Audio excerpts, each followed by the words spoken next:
السلام علیکم ورحمۃ اللہ۔ ناظرین، امید ہے کہ آپ حضرات سے بھی خیر و عافیت سے ہوں گے۔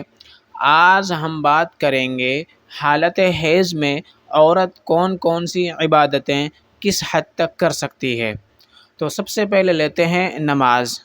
نماز تو حالت حیض میں داخل ہوتے ہی تمام کی تمام نمازوں کو چھوڑ دے گی، اور یہ تمام کی تمام نمازیں معاف ہے، ان کی کوئی قضا بھی نہیں ہے۔ لیکن ماہواری کا خون رکتے ہی، یعنی حیض کا خون رکتے ہی غسل کرے گی، اور اس کے بعد تمام نمازیں پڑھنا دوبارہ سے شروع کر دے گی۔ نمبر 2 ہے روزہ۔ اگر رمضان کے فرض روزے ہیں تو ان کو اسی وقت یعنی فی الوقت رمضان میں چھوڑ دے گی، لیکن بعد میں ان کی قضا کرنا لازم ہے۔ اگر ان کی قضا نہیں کرے گی تو گنہگار ہوگی۔ نفلی روزوں کا اس میں کوئی بات ہی نہیں ہے۔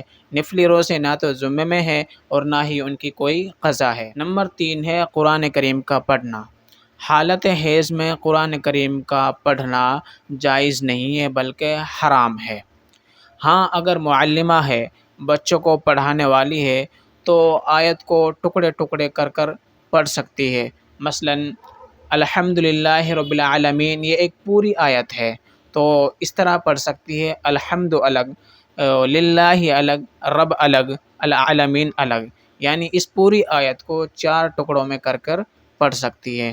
لیکن ہاں، صرف پڑھ سکتی ہے، چھو اب بھی نہیں سکتی۔ یعنی قرآن کریم کو نہ تو چھو سکتی ہے، نہ ہی اس کی آیتوں کو چھو سکتی ہے، اور نہ ہی قرآن کریم کی آیتوں کو لکھ سکتی ہے۔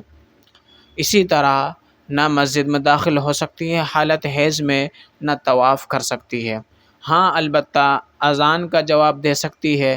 اسی طرح اردو کی کتابیں ہیں، ان کو بھی پڑھ سکتی ہے۔ امید ہے کہ آپ کو میری یہ چھوٹی سی ویڈیو سے بہت کچھ جاننے کو ملا ہوگا۔ جزاک اللہ خیرکم، احسن خیر الجزا۔ السلام علیکم ورحمۃ اللہ وبرکاتہ۔